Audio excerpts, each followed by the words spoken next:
I'm especially excited to make this video. Of all the awesome topics within the fantastic subject of music that I could make a video on, music theory is the area which I see as having the biggest benefit for anyone who makes music.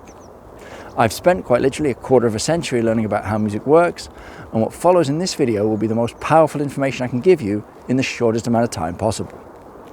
And this information comes from those 25 years of studying, playing, recording, analysing, teaching, writing about and performing music. So get comfortable, get a pencil and some paper, and share this video with everyone you know who wants to understand how music really works and how powerful learning music theory is in order to play beautiful, amazing, wonderful, soulful, jaw-dropping, tear-jerking, emotionally charged music. I enjoyed that. It would be impossible for me to overstate how powerful music theory is. If you want to learn music faster, write better music, memorize music, understand music, make music with others, or just enjoy listening to music on a deeper level, music theory offers all the keys to all the doors. There is no other single area of music that offers so many improvements simultaneously. As a YouTube user, I personally hate that everyone says subscribe in almost every video, but please subscribe, because I can't invest the time in these videos if the channel doesn't grow, and that only happens by you pressing the subscribe button. It's a small thing for you, it makes a huge difference for me, so thank you very much for pressing the subscribe button. I've got to stop saying that, I hate it, I absolutely can't stand that everyone says it in every video. I promise I'll say it less and less as we go. So in this video, I want to teach you as much practical music theories as possible in roughly 1 hour. Or until my arm gets tired of carrying my camera, we'll see which happens first. I've put timestamps, hopefully, in the description so you can skip anything you already know and also return to specific sections easily to revise and repeat as much as you need at a later date. I would encourage you to watch the whole video at least once, because even if you think you know something, there is always a chance that something basic might click in a different way than it has before when you hear the information from a different person, aka me. I want to start by discussing why I think music theory possibly has a bad reputation and why it shouldn't have. You clicked on this video, so maybe you already know how powerful music theory is, but I don't want to make assumptions of anyone watching this, and if you already know why music theory is so useful, then please share this video with someone who doesn't. That could be friends, family, band members are especially useful to share this video with, so you're all on the same page. Teachers, students, orchestral members, random people in the street who look like they don't understand the practical use of music theory, anyone. Also, as there are timestamps, you can skip this introduction if you just want to get down to the nuts and bolts.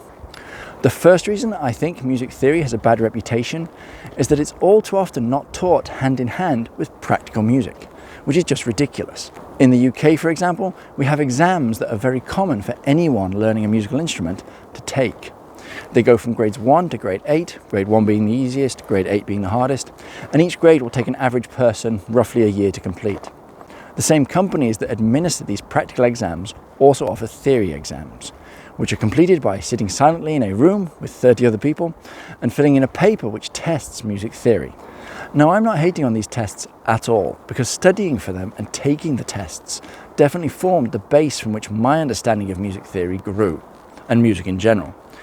But for most people, and in my opinion, most teachers, this segregation of music theory and music performance prevents the majority of people from learning how practical music theory is. This idea is even more visible at degree level, with music performance and music composition being 2 different degrees. And you only have to ask anyone you know that plays classical music, what was the last piece of music they wrote, to see the result of separating music theory from music performance within the world of classical music. The second problem is that people dive into pieces of music which are far too difficult, far too soon. This is a huge problem, because trying to understand how a complex piece of music works before you have learned to understand how a simple piece of music works is like trying to learn a second language by watching TV before you've learnt the alphabet. It just isn't an effective way to learn. Even a relatively simple piece of music like Smoke on the Water by Deep Purple, which is often a piece of music that beginner guitarists start with, is far too difficult to really learn from.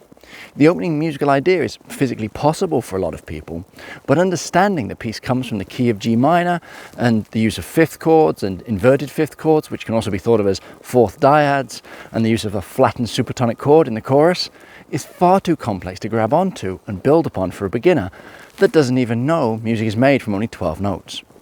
If you can't name the 12 notes that music is made from, how are you supposed to understand what the G minor scale is? To sum up my first two suggestions as to why music theory is misunderstood. Firstly, practical music theory isn't taught alongside actually playing music often enough. And secondly, people regularly try to learn by diving in at the deep end rather than taking baby steps, which makes it far more difficult to see how music works while learning to play pieces. This is because pieces which are physically difficult to play are also often theoretically difficult to understand. So trying to learn difficult pieces from day one instantly makes it too difficult to learn how to play, and also too difficult to understand why those notes, why those rhythms, why those chords. Again, this would be like trying to learn the rules of grammar from novels and analysing the sentence structures of novels. They are far too complex to analyse if you're a complete beginner. Analysing an entire solo or an entire song is far too difficult if you don't have a basic foundation of the nuts and bolts to begin with.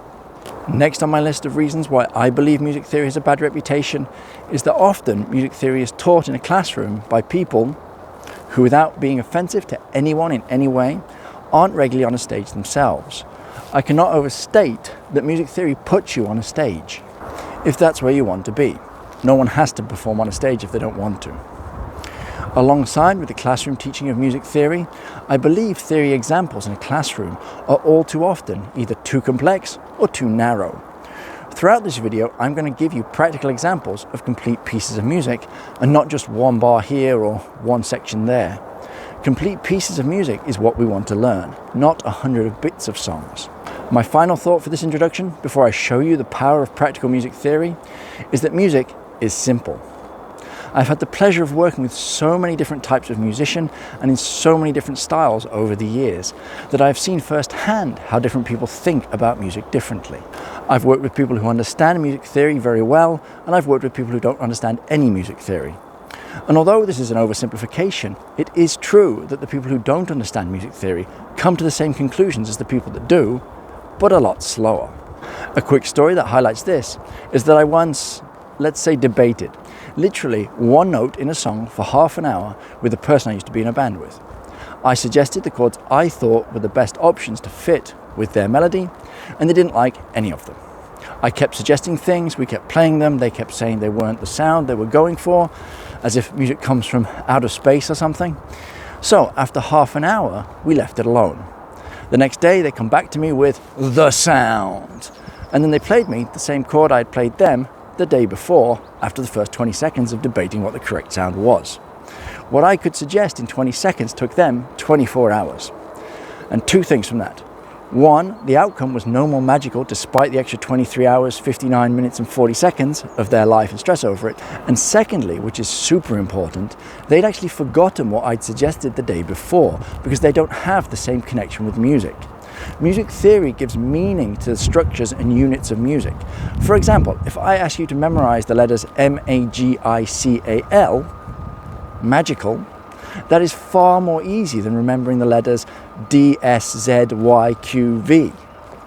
Because the one has meaning, the other does not. Music theory achieves the same thing for you with music. It helps you memorize things. It's important that you know, I mean no offense to anyone. I'm not being elitist here. But once you understand music, you will see what I mean when I say music is simple. Music is epic and fun and exciting and emotional, and there's no end to the wonderful ways we can put notes together. But it is also simple. There are only 12 notes. Once you have learnt the majority of the moves and learnt how to almost instantly understand new moves when you meet them, then you understand why music is simple. Simple does not mean bad or weak or of lesser quality. Simple just means simple. The biggest benefit I believe theory offers you is that it can enable you to master as much music and as many styles as you like.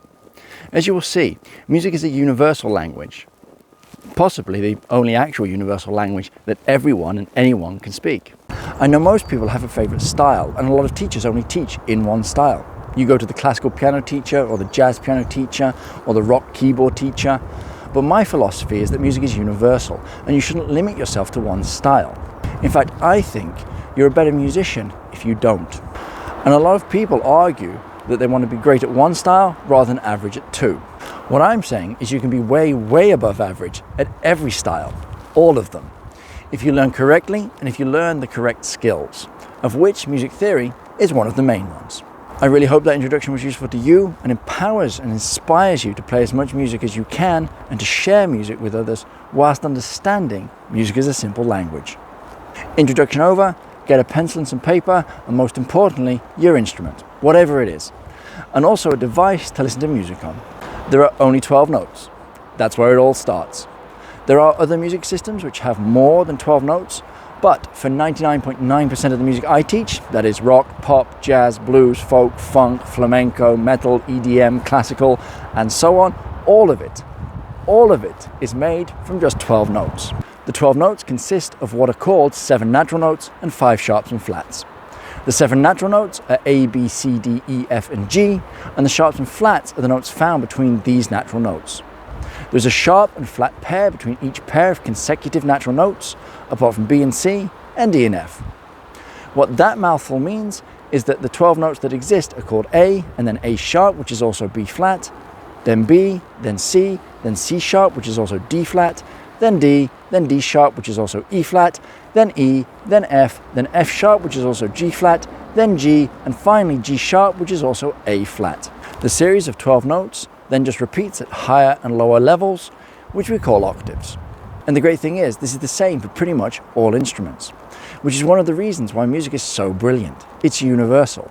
Learning how music bolts together, which is what this video is all about, will enable you to understand a surprising amount about all of music and all instruments, and not just one instrument or one style of music. This is super useful. So get your instrument, whatever it is, and play this series of notes as many times as your instrument will allow. And say the note names out loud while you do this. Here's a demo on one string of a guitar, which starts at the note E, but then follows the pattern as normal. And then I'll give the same example on a piano, but this time I'll start on the note C to show that it doesn't matter where you start. What matters is that you understand the order of the series of notes. So our goal here is to learn the series of 12 notes. It doesn't matter what kind of instrument you've got, and it doesn't matter what kind of guitar you've got. I'm demoing this on a very cheap nylon string guitar just because I think music should be for everyone, and you shouldn't need a super expensive instrument to make beautiful music and to learn about music. If you've got a really nice guitar, that's fantastic. If you're playing violin, if you're playing trumpet, trombone, piano, it doesn't matter. The series of 12 notes is exactly the same on all those instruments. And what we're trying to do here is learn the names of the series of 12 notes. I'm going to demo this on the first string of the guitar, which is called the E string. So I'm not starting at A just because the first string of a guitar doesn't start at A, it starts at E. So this is E, then we have F. Because E and F are next to each other, there is no sharp or flat between E and F. E, F, then F sharp, which is also called G flat. It's called F sharp because it's one higher than F, F sharp, but it's also called G flat because this note here is G and it's one lower than that note. So it's one lower than G, which is G flat. So it has two names.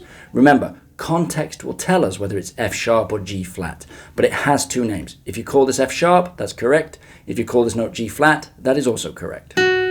So we've got E, F, F sharp, which is G flat, G, G sharp, which is A flat, A sharp, which is B flat, B then straight away becomes C, because B and C are neighbors. B, C. There is never anything between the notes B and C. There is no B sharp, there is no C flat.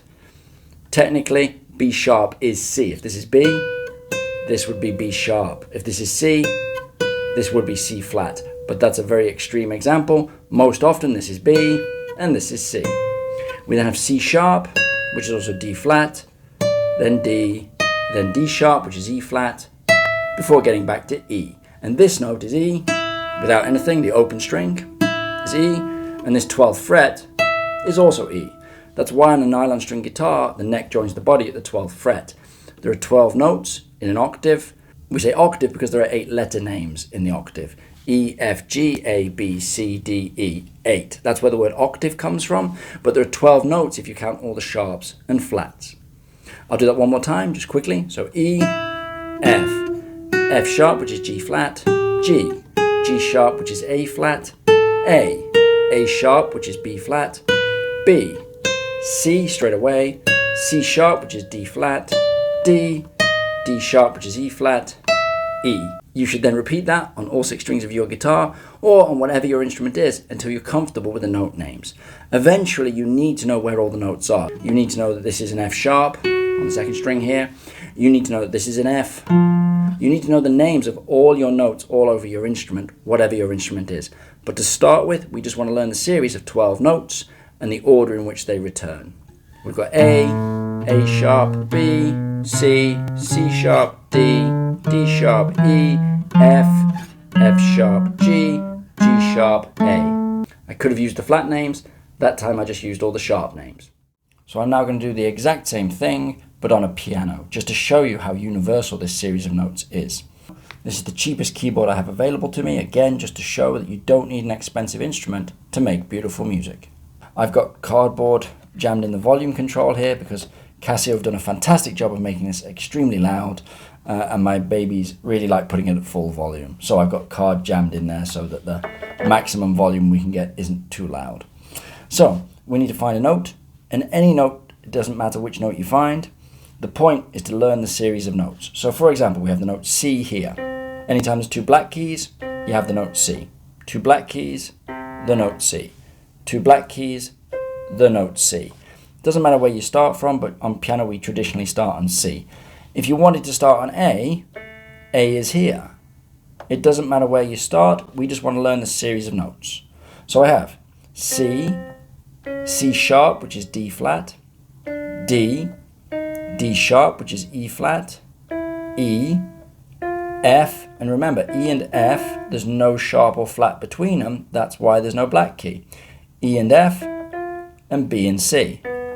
No sharp or flat between B and C, no sharp and flat between E and F, but all the other notes have a sharp and flat key between them, which on a piano is visually really clear because it's a black key. So, C, C sharp, which is D flat, D, D sharp, which is E flat, E, F, F sharp, which is G flat, G, G sharp, which is A flat, A sharp, which is B flat, B, and then back to C. C and C. Sing them if you can. I'll do that again one more time, starting from A. A sharp, which is B flat, B, C, C sharp, which is D flat, D, D sharp, which is E flat, E, F, F sharp, which is G flat, G, G sharp, which is A flat, A sharp, which is B flat, B, C, C sharp, which is D flat, D, D sharp, which is E flat, E, F, and so on and so forth. The most important thing is that you learn the series of 12 notes. Remember, no sharp nor flat between B and C and E and F, but there's a sharp and flat pair found between all other natural notes. I'm going to do my best to answer any questions you might have as I go, but if there's anything I miss or anything you don't understand, please do leave a comment and I will do my absolute best to get back to you.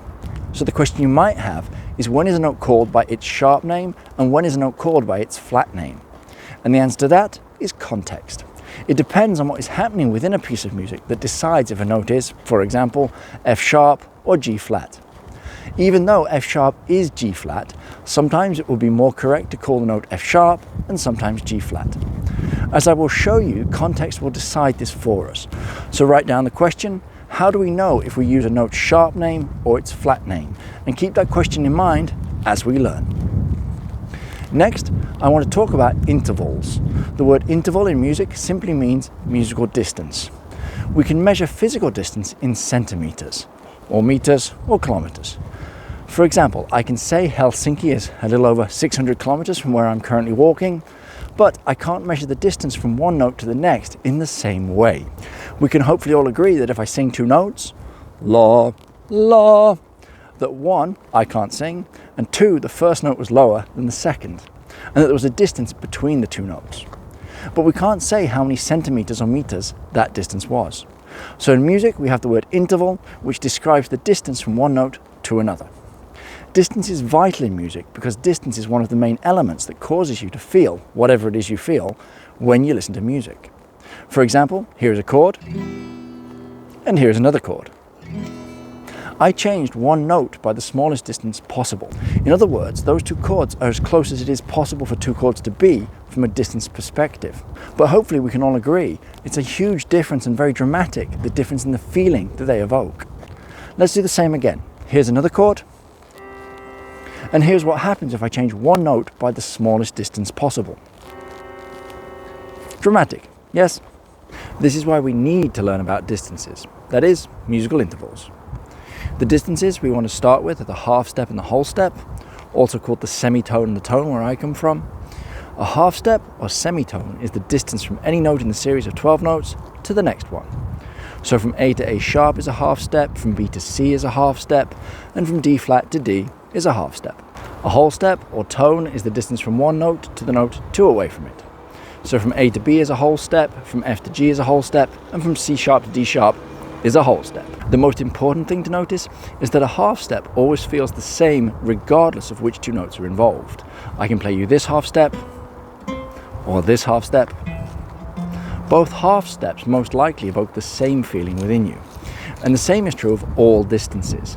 The distance from one note to the next note is far more important than the actual note names. I'll come back to this idea later. Take your instrument and play a half step and then a whole step. I also strongly recommend you sing as much as possible.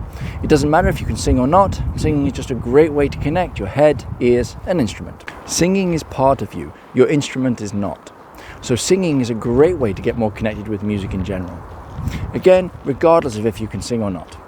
Here's a half step, La, la, and here's a whole step. la, la. Let's look at a couple more distances. How many half steps are there from the note A to the note C? The answer is 3.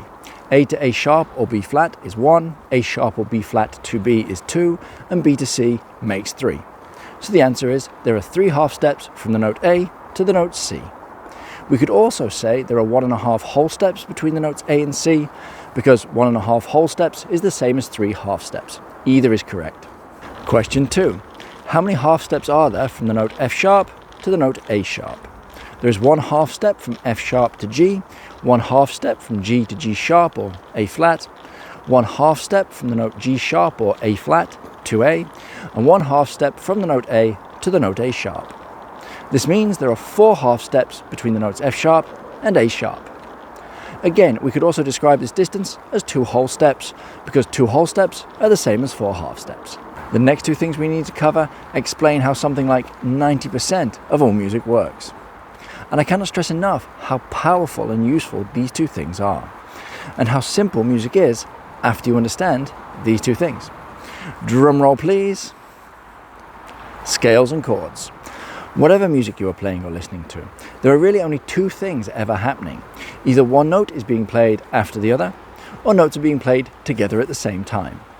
That is to say, the music moves horizontally through time, one note is being played after the other, or music is being heard and measured by your ears vertically. Notes are being played at the same time together. We need to understand music horizontally and vertically. I started this video by telling you that there are only 12 notes. Everything any musician in the world does after they have learnt the series of 12 notes is just to develop their ability to mix these 12 notes. So to understand music, all you need to do is learn how and why notes go together.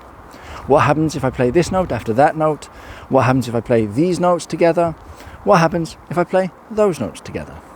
And then, how do those elements interact with each other to create the feeling or sound you're either trying to learn if you're playing other people's music, or trying to create if you are writing your own music. So in order to understand why notes go together and to master understanding music both horizontally and vertically, the first step we need to take is to learn what a key is. A key in music just means a collection of notes. Write that down because it's important.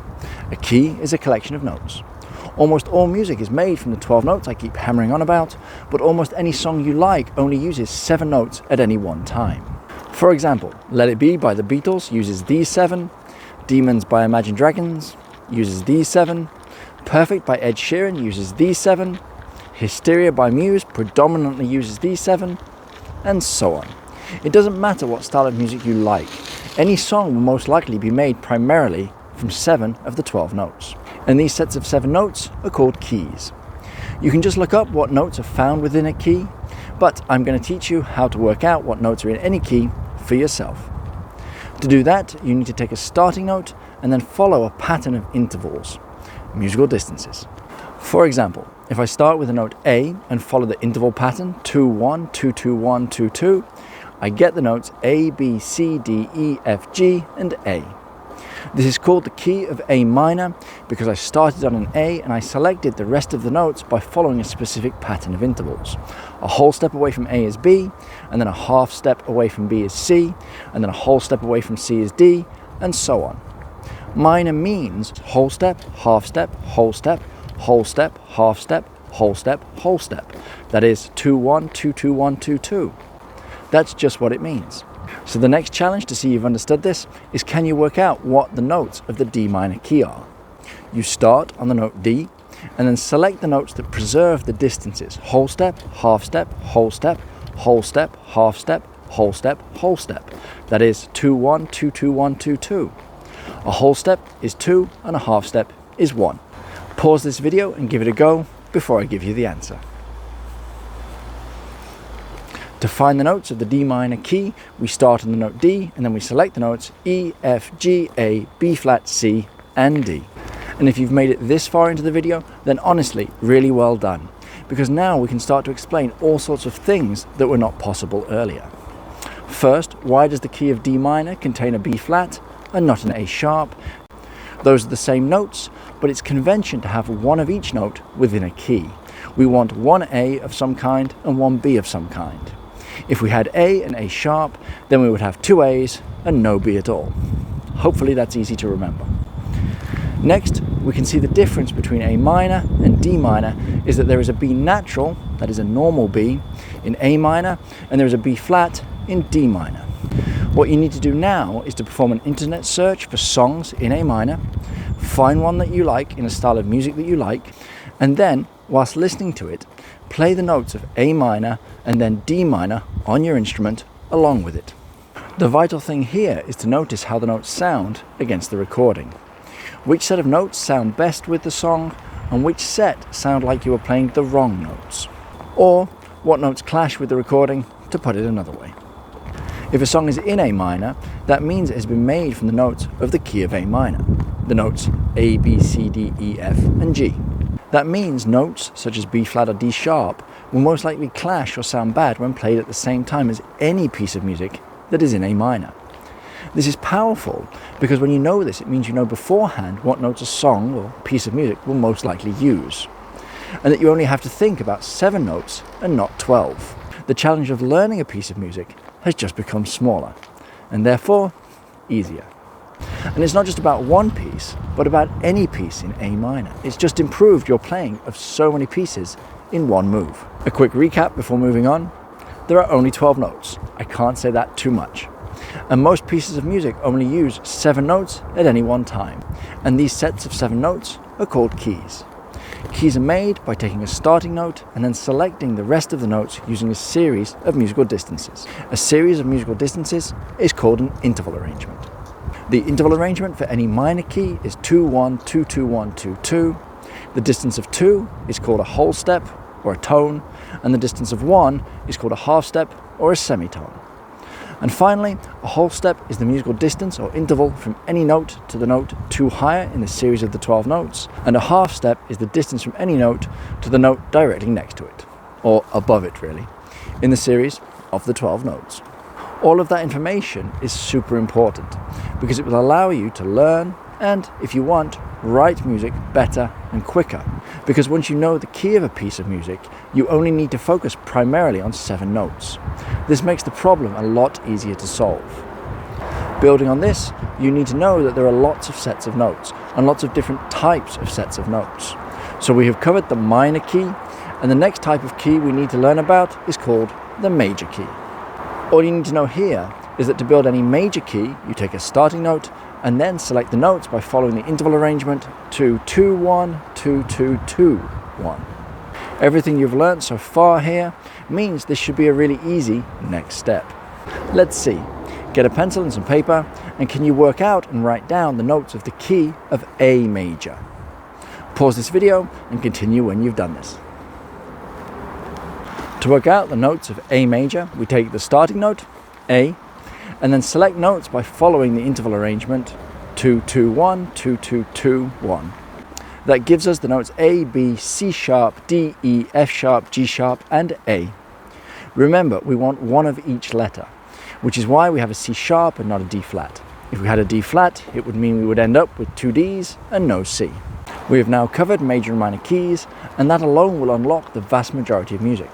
Take any piece of music you like, perform an internet search to find its key, then work out the notes of the key the internet says the piece of music is made from. And then play the notes of this key along with a recording of the piece of music that you like. You should notice that most of the time, any piece of music, literally any, that you like is made from only 7 notes, and that you can prove this by playing the set of 7 notes along with the original recording. These sets of 7 notes are called keys, and the notes that are not in the key of the piece of music you were playing along with will most likely clash or sound kind of wrong if played along with the original recording.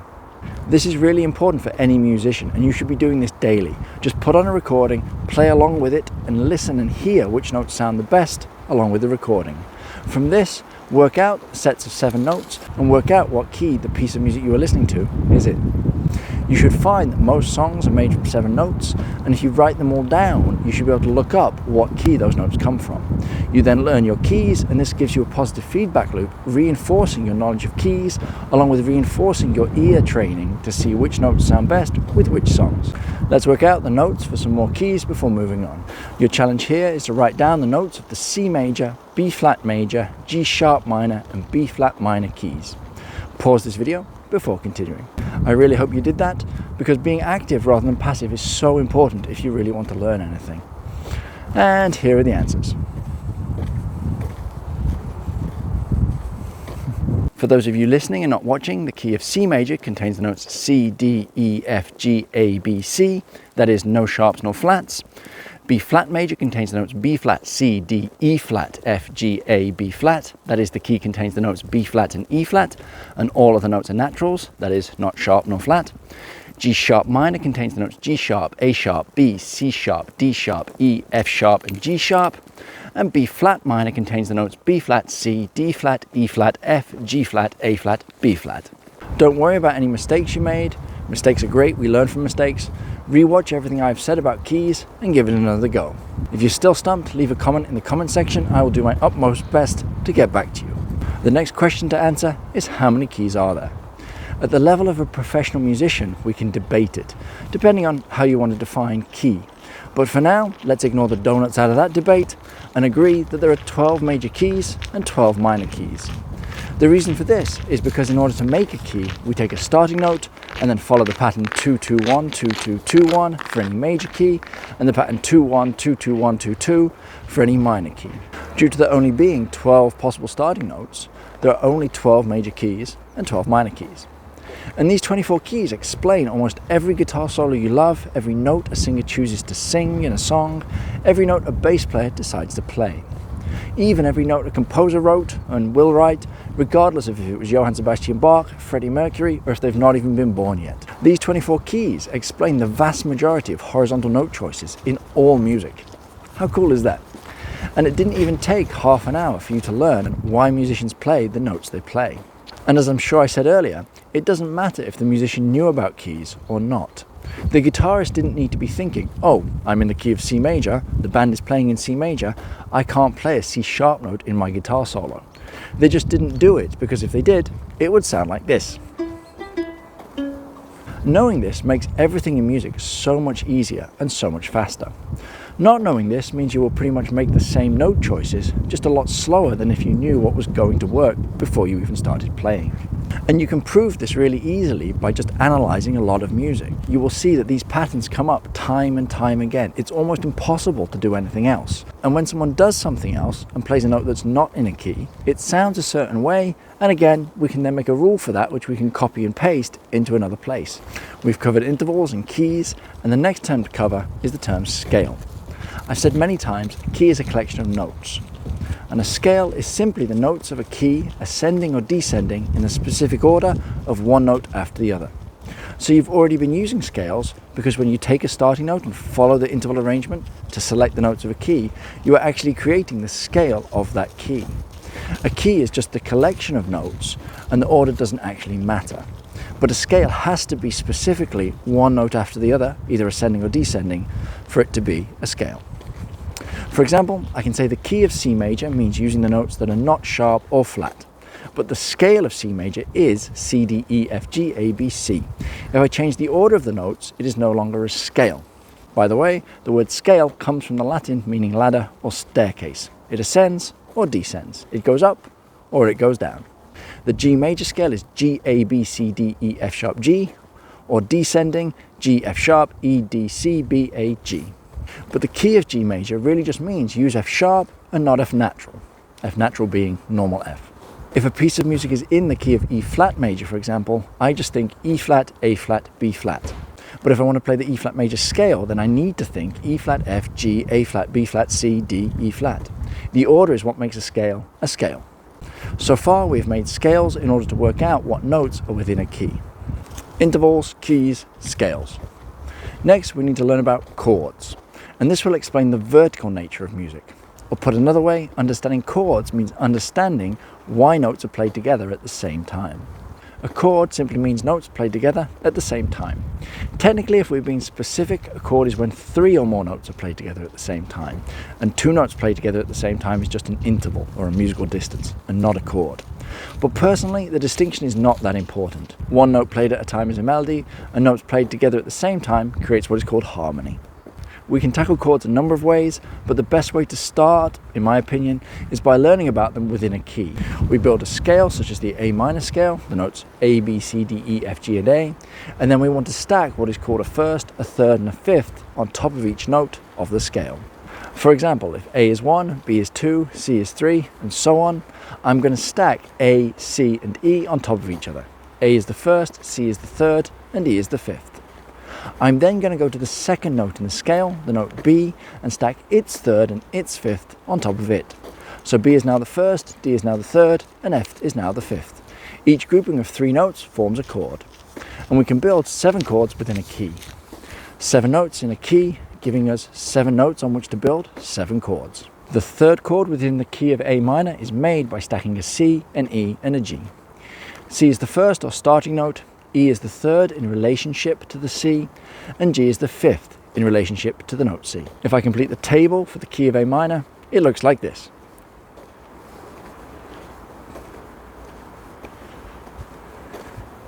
The notes across the top form the scale and are used to create vocal melodies, guitar solos, violin pieces, and so on by playing one note at a time. And the groupings going down the page are the notes that are played together at the same time, which are called chords, and are used to create the backing or the support to a melody within a song. So the singer is singing and the guitarist or pianist is playing the chords whilst they sing. Or for example, if you're playing a piece of music on a flute, the pianist might be playing the chords to accompany the flute melody. The flautist is playing one note at a time, and the pianist is playing notes together in groupings called chords. The next step is to label these groupings of firsts, thirds, and fifths. That is what a chord name is. It's a label for a group of notes. When someone in a band or orchestra says, let's play a C major chord here in the song, they are really saying, let's play the notes C, E, and G together at the same time. Chords are just quicker ways of saying what notes we either want to play at the same time or need to play at the same time if learning someone else's music. These groups of 3 notes, firsts, thirds, and fifths, by the way, are called triads. A triangle is a shape with 3 sides. A triad is a chord with 3 notes. Looking at the key of A minor, we have triads made from the notes A, C, E, B, D, F, C, E, G, D, F, A, E, G, B, F, A, C, and G, B, D. And when we have a triad, we have 4 possible labels for the type of triad a set of notes creates. These labels are diminished, minor, major, and augmented. And as I need to keep saying, musical distance is so important in music because it is musical distance that plays a huge role in making you feel whatever it is you feel when you listen to a specific piece of music. Please write down the following, as it's really important. Any diminished triad has 3 half steps between its first and its third, and 6 half steps between its first and its fifth. Any minor triad has 3 half steps between its first and its third, and 7 half steps between its first and its fifth. Any major triad has 4 half steps between its first and its third, and 7 half steps between its first and its fifth. And finally, any augmented triad has 4 half steps between its first and its third, and 8 half steps between its first and its fifth. With this important information, we can work out what the chord names are for any triad. If we look at the first triad in the key of A minor, made from the A minor scale, we can see that we have the notes A, C, and E. If we look at the interval between the A and the C, we should notice that there are 3 half steps from the note A to the note C. And then if we look at the interval between the first and the fifth, that is the notes A and E, we should notice that there are 7 half steps from the note A to the note E. This means that the notes A, C, and E, when played together, create an A minor triad or an A minor chord. When you look at a chord sheet to learn a song and it has AM written somewhere, meaning play an A minor chord, what it is really saying is play the notes A, C, and E together at the same time.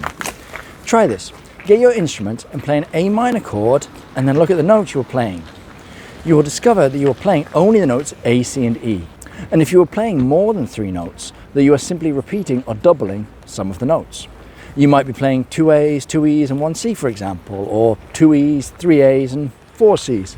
At this stage, the order and the number of notes that we repeat is not important, only that the notes A, C, and E are being played together at the same time. Next, let's look at the second chord we built from the A minor scale. That is the triad made from the notes B, D, and F. What is the name of this chord? Well, its first, that is its starting note, also called its root, is B. So the name of the chord has to be B something. We have 4 options. The notes B, D, and F could be called B minor, or B major, or B diminished, or B augmented. The solution is to check the distances between the notes. There are 3 half steps from the first B to the third D, and there are 6 half steps from the first B to the fifth F. Looking at our codes for the 4 basic chord types, you should see that 3/6 is a diminished chord. Therefore, the notes B, D, and F, when played together, create what is called the B diminished chord. Pause this video now and work out the chord names for all the triads in A minor. Check the distances, that is the intervals between the first and the third, and then the first and the fifth for each triad, and then compare the intervals to the codes for the 4 basic chord types. I'll now give you the answers, so please do pause this video and have a go at working them all out yourself first. So here we go. ACE is the chord of A minor, BDF is the chord of B diminished, CEG is C major, DFA is D minor, EGB is E minor, FAC is F major, and finally GBD is G major. If you make any mistakes, don't worry, just re-watch the parts that you didn't understand, or leave a comment and I'll do my very best if it's physically possible for me to get back to you. By covering major and minor scales and how chords are constructed from these scales, I really cannot overstate that you now have enough information to understand the vast, and I mean vast, majority of all music. I'm not selling snake oil, I'm just giving you over 2 decades of knowledge in under 40 minutes. And this is so cool. To prove this to you, perform an internet search for songs in A minor. Then pick any song that you like from that list, and then look at the chord sheet. You should instantly notice that the majority of the chords the song you are looking at is made from come from my little table. There will most likely be A minor chords and C major chords and G major chords. It's unlikely that you'll be seeing A sharp minor chords, and it's unlikely that you will be seeing A major chords. However, there will be exceptions, but it won't take much learning to explain the exceptions. Next, pick another song in the key of A minor. Again, have a look at the chord sheet, and again, notice that the majority of the chords come from our little table. And there is so much more you can now also understand. The 2 songs you hopefully just looked at probably started with an A minor chord. I would say conservatively about 80% of songs start on chord 1 of the key. So if you know the song is in A minor, you can almost guess the first chord before you've even heard it. You'll be wrong only about maybe 20% of the time. But the 20% of the songs that don't start with chord 1 of the key from which they are made will most likely start with one of the other 6 chords from our table. If you didn't just go and look at some chord sheets, then just think about the songs you already play. Do you know any songs that start with an A minor chord? If so, then just think or play the song as you know it, and look at the chords you are using. I'd be amazed if the song didn't primarily use the chords from our table that we've just constructed. Where do we go from here? Firstly, let's cover the most common exceptions to what I've just been talking about. Quite a lot of people watching this will have found songs that use an E major chord and possibly a D major chord. when I have said that songs in the key of A minor will use the chords of E minor and D minor. The reason for this is that when we are in a minor key, there are some extra moves we need to learn about, and these extra moves most often create the chords of E major and D major in place of E minor and D minor, and I'll cover this in a bit within this video. The next most important thing to notice now is that the horizontal melody and vertical harmony interact in a way that is surprisingly limited. And this is great because it makes music really easy to learn once you understand this. Take any song in any style, and remember this is always about any song in any style, in the key of A minor, and look at the first few notes the singer is singing, and compare it to the chord that is being played at that point in time. More often than not, you will notice that the singer is singing notes that match the chord they are singing over. Or look at a guitar solo or a saxophone solo or the bass guitar part or literally anything, and compare the notes that are being played with the notes of the chord over which they are playing. Again, more often than not, the main notes will come from the scale, but also from the chord. This is quite literally the most powerful thing I can give you about music, and this is why I keep saying music is simple. If you're trying to work out a guitar solo by ear and you know the chord under the solo is an A minor chord, then I would first play the note A and compare it with the guitar solo I was trying to figure out. If that didn't sound like the guitarist's starting note of their solo, then I would try a C and compare that to the recording. And then if that didn't sound like the note the guitarist was playing, then I would play an E. The slight trick here is that the guitarist might play a few notes before they hit the main note. I'm talking about the important notes, or the most powerful notes, which could be literally the first note of the solo, or it could be the 4th, 6th, or 7th note of the solo. You need to try this and gain experience of what I'm talking about. And everything I've just said up to this point applies if you're trying to work out the bass guitar part, the violin part, the keyboard part, etc., etc. Hopefully you start to see why this is all so useful.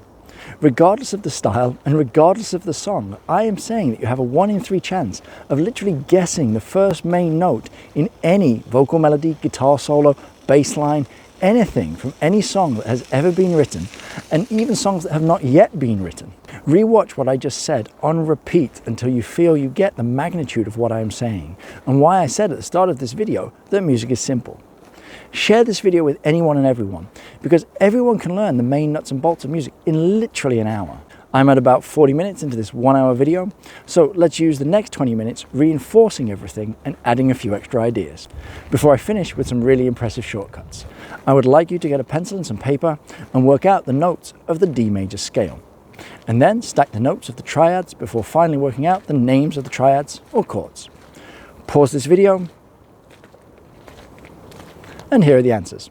We start with the note D, and we are looking at major. So we take the interval arrangement 2-2-1, 2-2-2-1. That is tone, tone, semitone, tone, tone, tone, semitone where I come from, or whole step, half step, whole step, whole step, half step. That selects the notes D, E, F sharp, G, A, B, C sharp, and D. We then stack the firsts, the thirds, and the fifths, which give us the triads D, F sharp, A, E, G, B, F sharp, A, C sharp, G, B, D, A, C sharp, E, B, D, F sharp, and C sharp, E, G. The final step is to check the intervals between all the firsts and thirds, and then all the firsts and fifths. For example, looking at the first triad, D, F sharp, A, there are 4 half steps between the D and the F sharp, and 7 half steps between the D and the A. This means the notes D, F sharp, and A, when played together, will create the chord of D major. Remember, musical distance is one of the main ways in which music affects how we feel. We then work out the chord types for all of the other triads in D major, looking at our sheet that tells us that 3 and 6 form diminished chords, 3-7 minor chords, 4-7 major chords, and 4-8 augmented chords. On a side note, some teachers focus on the distance from the first to the third, and then the third to the fifth, instead of the first to the fifth. I don't want to tell anyone that there is only one way to do things, but I don't like this other method for 2 reasons. Firstly, all the numbers change for the different chord types. For example, using my method, minor chords are 3-7 and major chords are 4-7. Only one number changes. Using the other method, minor chords are 3-4 and major chords are 4-3. Both numbers change. Some people will argue that the pattern is easy to remember, but my second problem with it is that the entire point is that the difference between major and minor chords is the distance between the first and the third. And it's important to notice that the distance between the first and the fifth is the same when comparing major and minor chords that start on the same note, that have the same root or the same first. For example, D major is D F sharp A and D minor is D F A. Only one note changes because only one interval changes. Back to our harmony table for D major. The first triad was D major, D F sharp A. The second triad is E minor, E G B, because there are only 3 half steps from the E to the G, and then 7 half steps from the E to the B. 3, 7 are our intervals for minor chords. The next chord in the key of D major is F sharp minor, F sharp A, C sharp. Then we have G major, G B D, then A major, A C sharp E, B minor, B D F sharp, and finally C sharp diminished, C sharp E G. Really well done for getting this far. If you feel you've understood the 3 steps, step 1, building the scale of the key you want. Step 2, stacking the firsts, thirds and fifths to make the triads. And step 3, checking the intervals between the notes within those triads to work out what chord each of the triads form, then you quite literally have the skills to understand the vast, and I do mean vast, majority of music. What we need to do next is put it into practice. First, perform an internet search for songs in D major. Find one you know, then search for the chords by typing the name of the song and the word chords. And then compare the chords you find to the harmony table we created for D major. Repeat this for 3 songs, and I'll be amazed if the overwhelming majority of chords aren't exactly the same as the chords in our D major harmony table. Regardless of what songs you are looking at, you will be seeing D chords, A chords, F sharp minor chords, and not F minor chords nor F sharp major chords, for example. Look at the list of songs in D major that you find and just be amazed at how simple it is that literally millions of different songs are made primarily from only 7 chords. It's absolutely mind-blowing. Then you should also check some of the melody notes that the singers are singing over these chords. And every time you are in D major and the chord of D major is being played, almost always the singer will be singing either the note D, F sharp, or A as the main note. Also, look at some bass lines or piano parts in any rock or pop song, or any classical music that you like, and the same is true. The majority of the important notes will match the chords at any point within a piece of music. What we have covered here in under an hour has just unlocked almost all of music for you. The next 2 things you need to do are firstly, practice playing the information the harmony table contains. And secondly, experiment by writing your own pieces of music. The first part of that is vital for everyone who plays an instrument. For example, here is the completed harmony table for C major. We have the notes C, D, E, F, G, A, B, and C. That is the C major scale. And that creates the triads C, E, G, D, F, A, E, G, B, F, A, C, G, B, D, A, C, E, and B, D, and F. Those triads produce the following chords. C, E, G is C major, D, F, A is D minor, E, G, B is E minor, F, A, C is F major, G, B, D is G major, A, C, E is A minor, and finally B, D, F is B diminished. You then need to practice this on whatever your instrument is. Start by playing the scale in as many different places and in as many different ways as possible. Here's an example on guitar.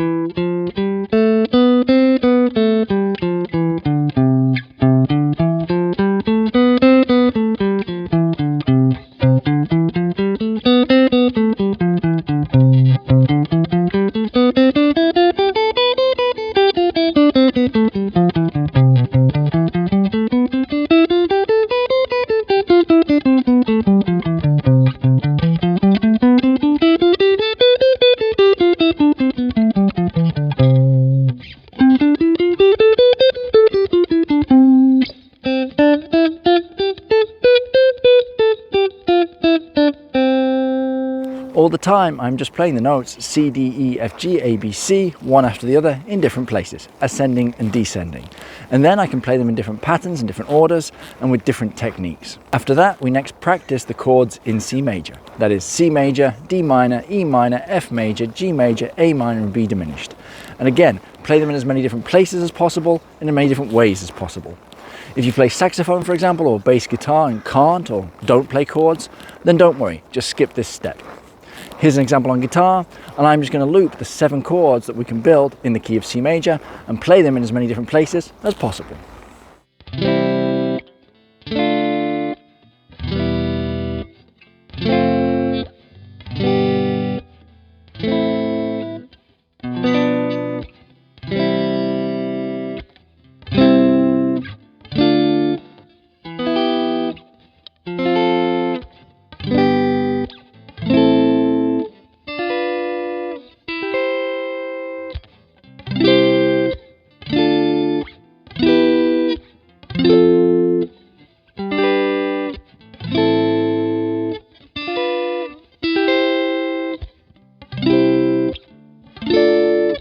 Finally, play the arpeggios. That is to say, the triads, one note after the other, rather than at the same time like we did to make the chords.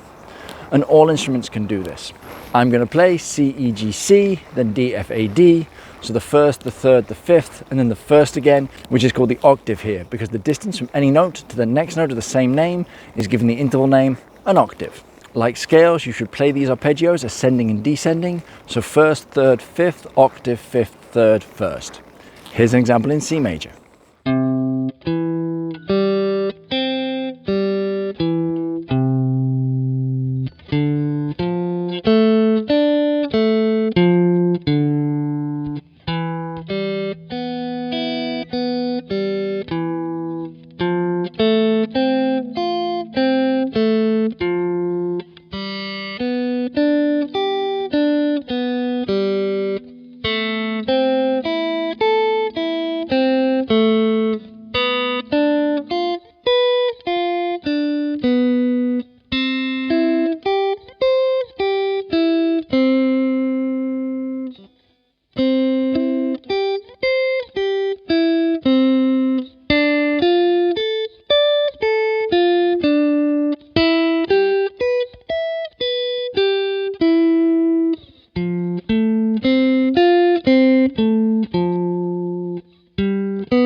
Whatever you do, do not get overwhelmed by all of this. It's a lot of information, and this is difficult. I'm not here to sell you snake oil, nor to tell you things which are difficult or easy.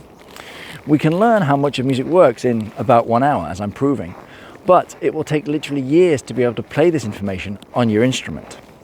But the good news is, thankfully, you're watching this, because so many people that spend years of learning to play an instrument waste so much of that time by not understanding music and by not practicing the correct way. If you are a beginner or limited for practice time, and let's face it, who isn't, then just do the 3 steps of playing the scale, playing the chords, and playing the arpeggios in one place on your instrument. For example, on guitar, that would mean practicing this.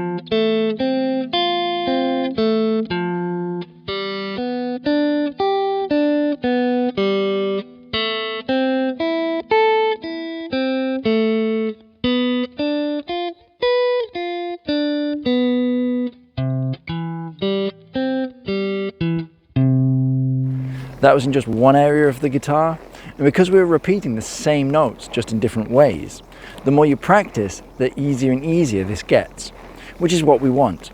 We want to learn skills we will use for literally our entire lives, and not skills that only help you play one piece of music that you might get bored of and only play for a few weeks. Practicing this way is so powerful because music is made from scales and chords.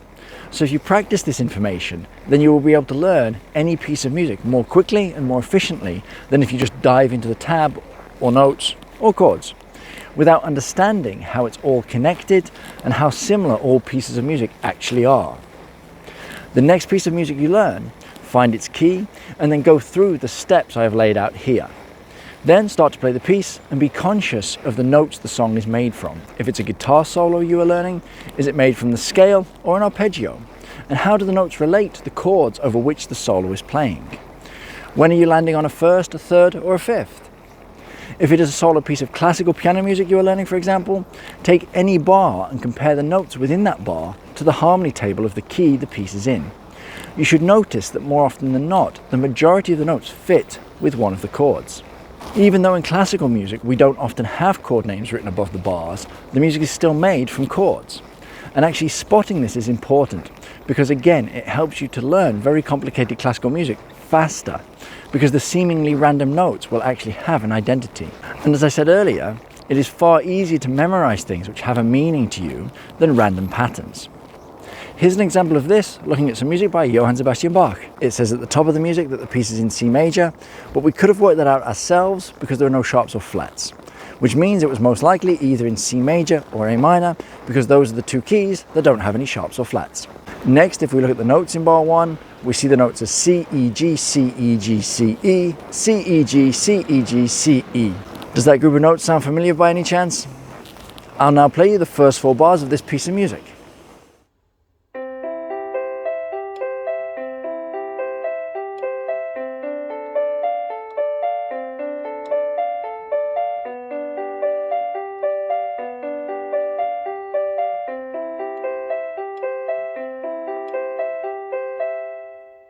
So we have C, E, G, C, E, C major chord,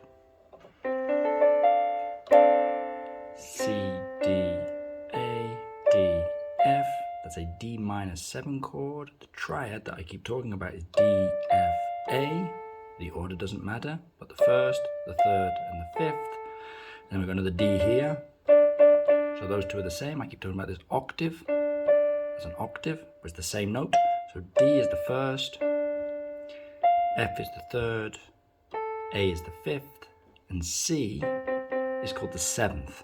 That makes that a D minor 7 chord, but the base of it is just D minor. So don't worry about the 7, that's beyond the scope of this video at the moment. Then after that we get this. And notice how small the movement is from here to here. But in terms of chords, now I have a B, a D, a G, a D, and an F. And this is called G7. So I haven't covered 7th chords yet, but the first, the third, and the fifth is G, B, and D. First, third, fifth. That's a G chord, just a G major chord from C major. You can find that in any song in the last 400 years in the key of C, the G major chord. There's the F, that's the 7th. And notice it sounds kind of spicy, if you want to call it that. This is just G chord, and this is G7. And then we finish the 4 bars by going back to C. C, E, G, C, E. So the 4 bars are C, D minor, G major, back to C major. You could look at a rock song, a pop song, a jazz song, a blues song, etc., etc. Any song that you love, look at it in the key of C and you'll see those same chords coming up time and time again. C major, D minor, G major. Now remember, earlier I said we want to learn entire pieces and not just talk about one bar here or one section there. But the idea I just talked about can be copied and repeated for any bar in any song.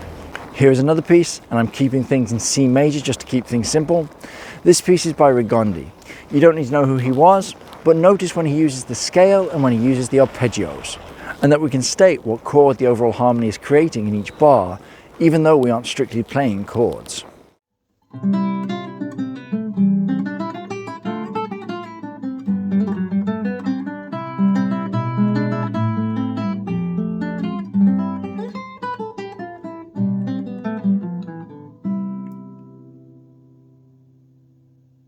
So even though we're playing all these scalic runs and all these fast notes, first notes, C, G, E.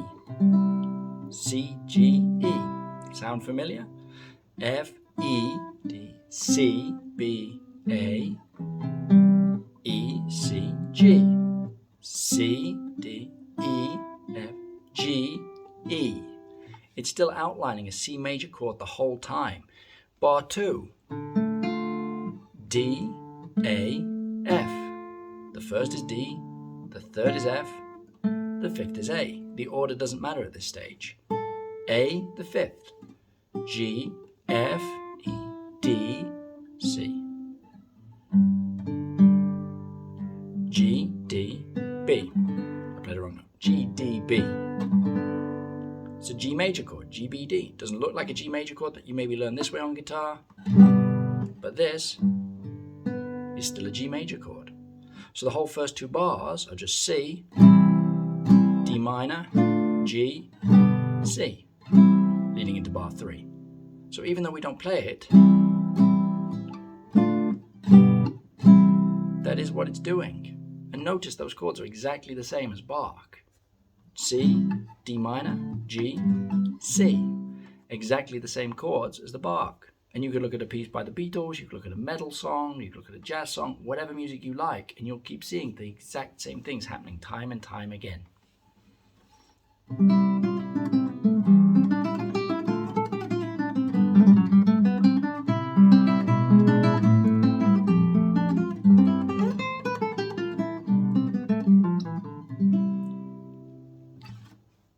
It's so important that you repeat all of these steps we were going through for the music you are passionate about.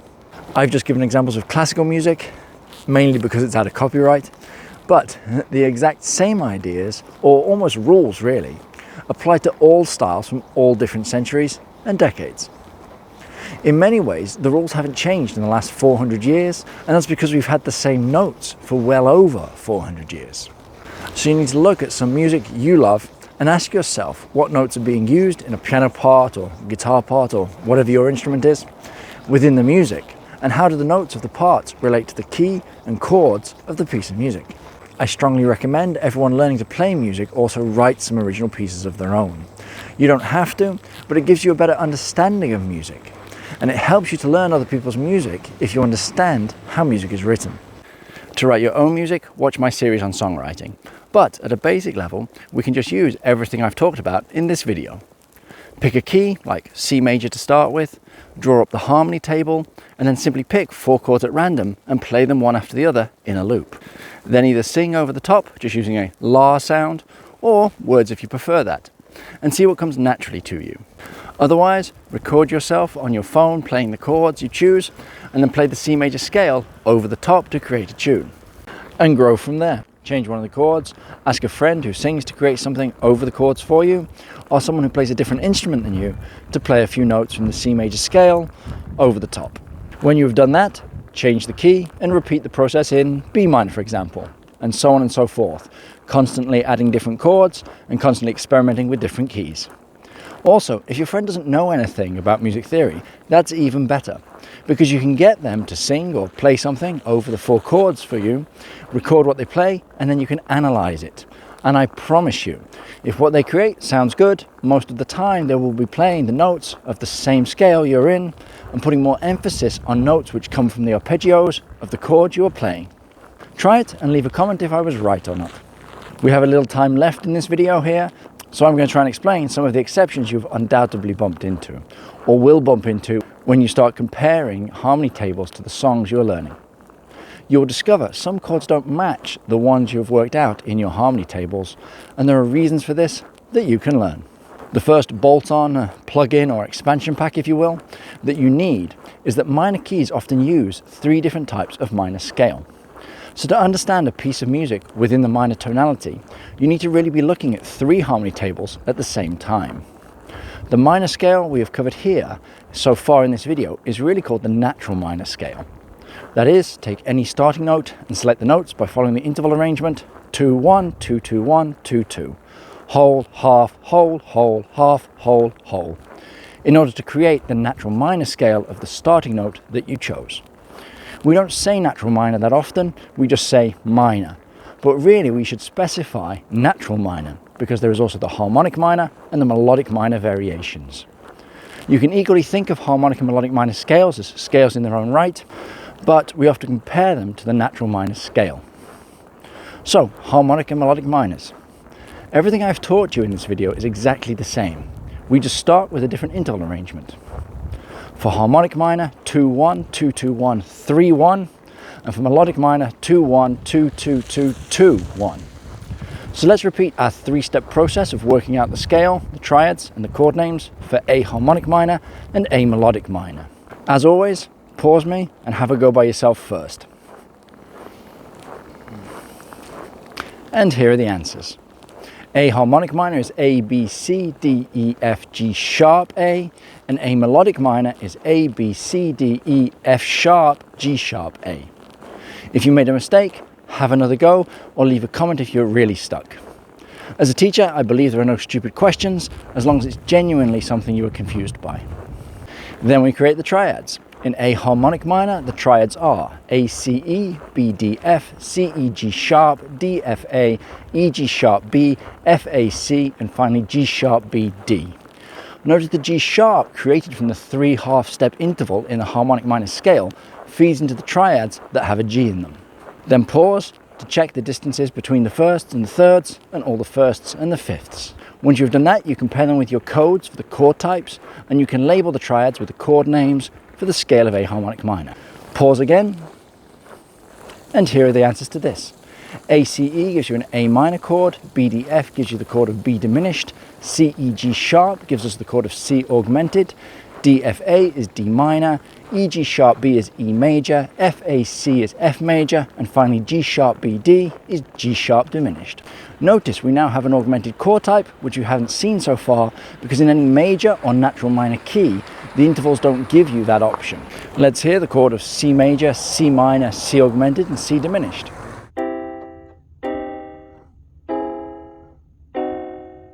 It is the intervals between the notes that create the different feelings.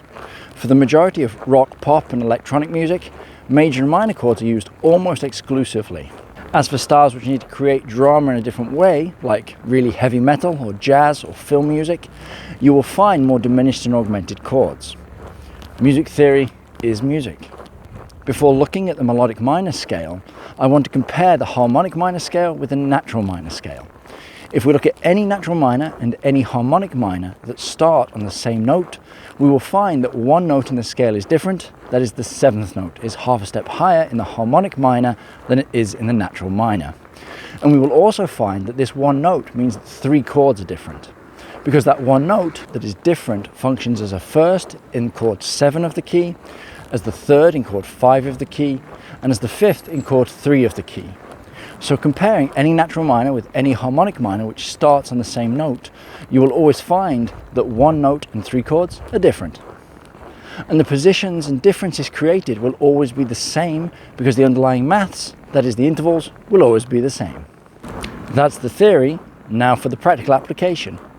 When we looked at songs in A minor earlier, I said you will often see a song or instrumental written in the key of A minor which use an E major chord instead of an E minor chord. And this explains why.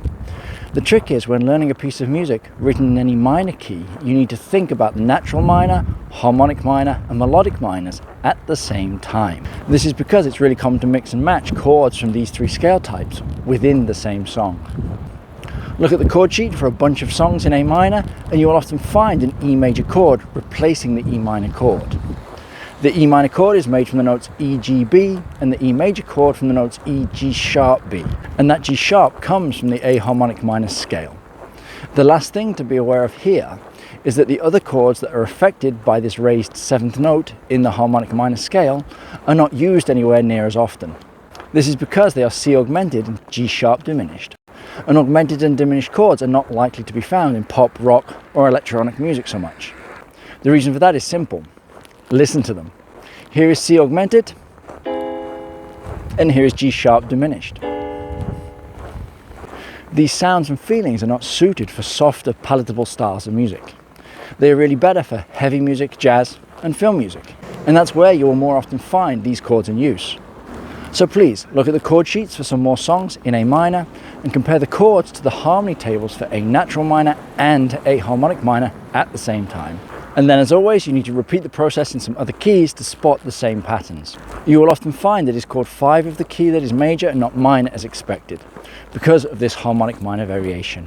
That raised 7th nicely explains this little fact about the vertical harmony creating this major chord 5, but we can also hear this raised 7th used horizontally within melody. Remember, vertical and horizontal. Vertical harmony, horizontal melody. And this harmonic minor scale can be heard clearly in melodies in neoclassical music, classical music, rock music, and folk music such as flamenco and Schlager. Look at some guitar solos or trumpet melodies, and you will hear this raised 7th quite a bit in those melodies. And this will almost always happen over the 5th chord of the key, because this raised 7th from the scale forms the 3rd of the 5th chord. I'm sorry, I know that's a lot of numbers, but if you are getting this, then it really makes music simple. There aren't that many moves or options in music. Onto the melodic minor scale.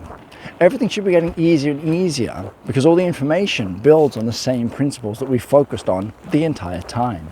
And if you're learning correctly, every new idea or new piece of music should be easier than the last and not harder or even the same level of difficulty. Let's see how easy new information is now then. The melodic minor scale is made by taking a starting note and then following the interval arrangement 2, 1, 2, 2, 2, 2, 1. Pause and work it out for A minor. The answers: A, B, C, D, E, F sharp, G sharp, A. We then build the triads by stacking the firsts, the thirds and the fifths. The answers to this: A, C, E, B, D, F sharp, C, E, G sharp, D, F sharp, A, E, G sharp, B, F sharp, A, C, and finally G sharp, B, D. And those triads can be labelled with chord names. A, C, E is A minor, B, D, F sharp is B minor, C, E, G sharp is C augmented, D, F sharp, A is D major, E, G sharp, B is E major, F sharp, A, C is F sharp diminished, and G sharp, B, D is G sharp diminished. In comparing the melodic minor scale with the natural minor scale, we notice that we have changed 2 notes. That is, the 6th and 7th notes are a half step higher in the melodic minor than in the natural minor. And that changing these 2 notes affects 6 out of our 7 chords. Only the first chord, A minor, remains the same in both scales. We can now compare the natural minor, harmonic minor, and melodic minor at the same time. I'll let you spot your own patterns here. And I recommend working out the B minor scale in its 3 forms, natural, harmonic, and melodic, and then seeing if you can spot the same patterns in the relationships between the notes. A perfect example of why this is all useful is Hotel California by Eagles. And it's Eagles, not the Eagles. But anyway, look at the chord sheet for Hotel California in A minor or B minor and compare the chords used to the relevant harmony tables. And you will see that the song uses chords borrowed from all 3 forms of the minor scale within the same song. And if you look at the guitar solos and the vocal melodies, you will notice the notes used fit both the scales and also the vertical harmony.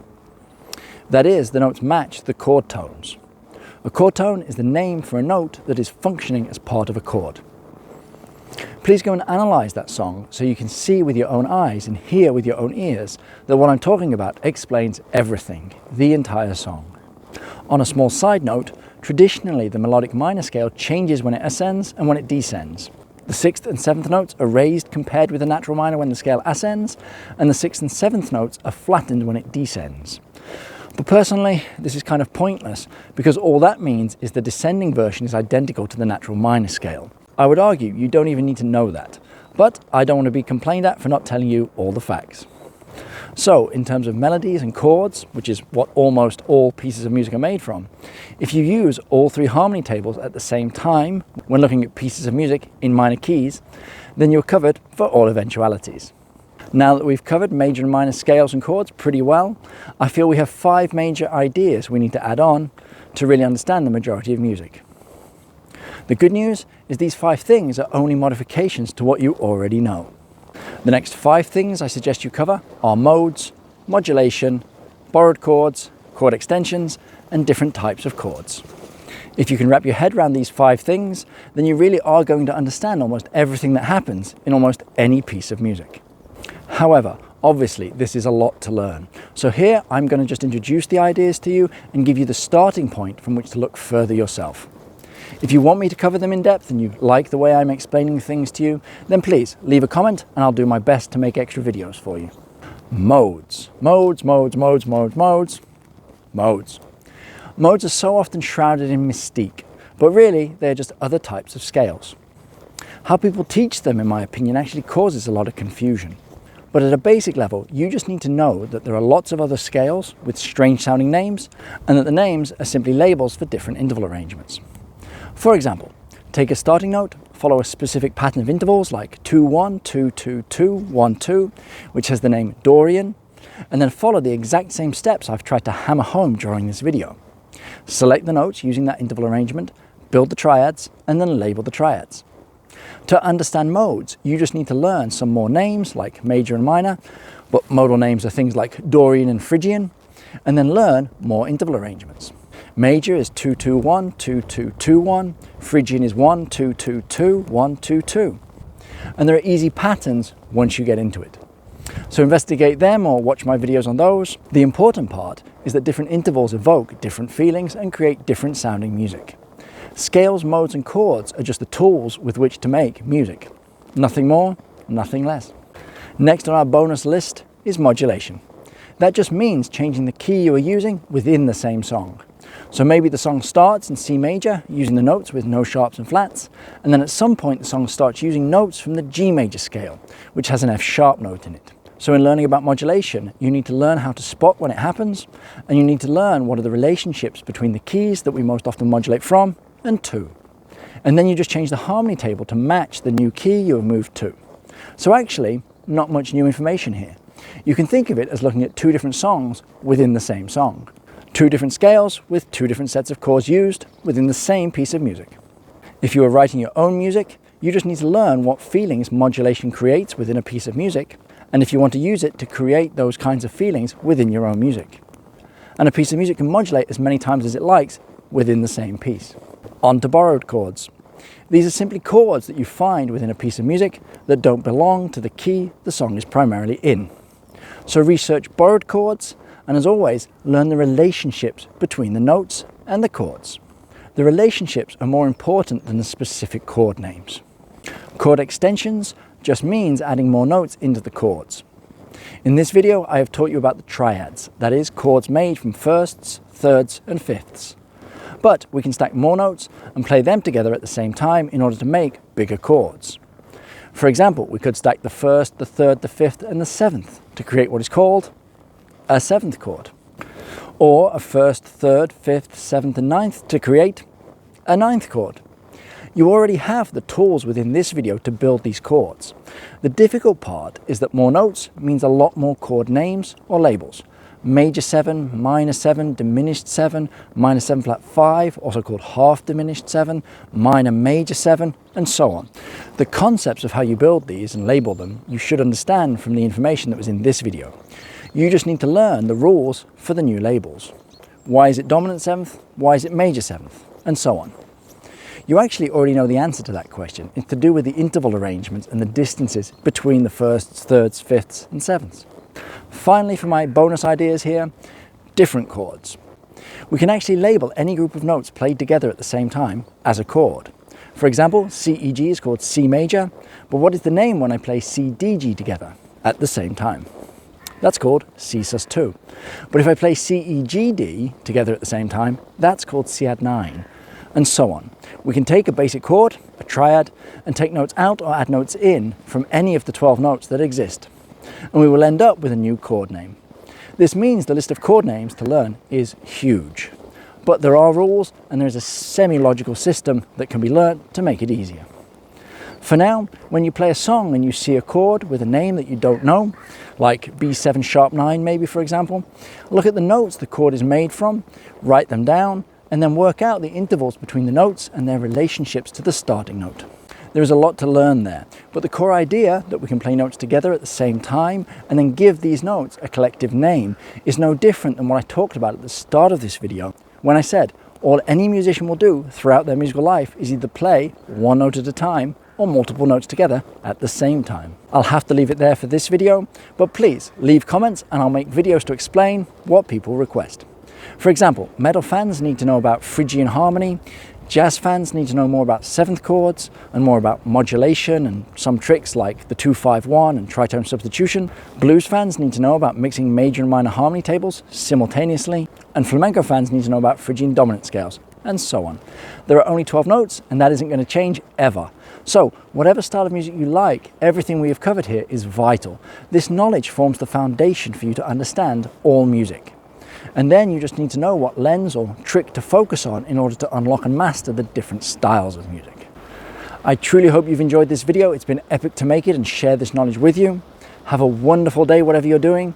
If you do me one favor, please hit the subscribe button or the like button, as it's the only way creators actually get rewarded for their work. It is hugely appreciated. I'm Pete Cook, soundtuition.com. E minor contain a B flat and not an F sharp. Those are the same notes. My. This is really important for any musician. I can't stress this enough either. There's lots of things I can't stress enough. Put a recording on and GBD. But to be able to play all your chords, scales and arpeggios and stay in shot, then either sing over the top, just using a la sound,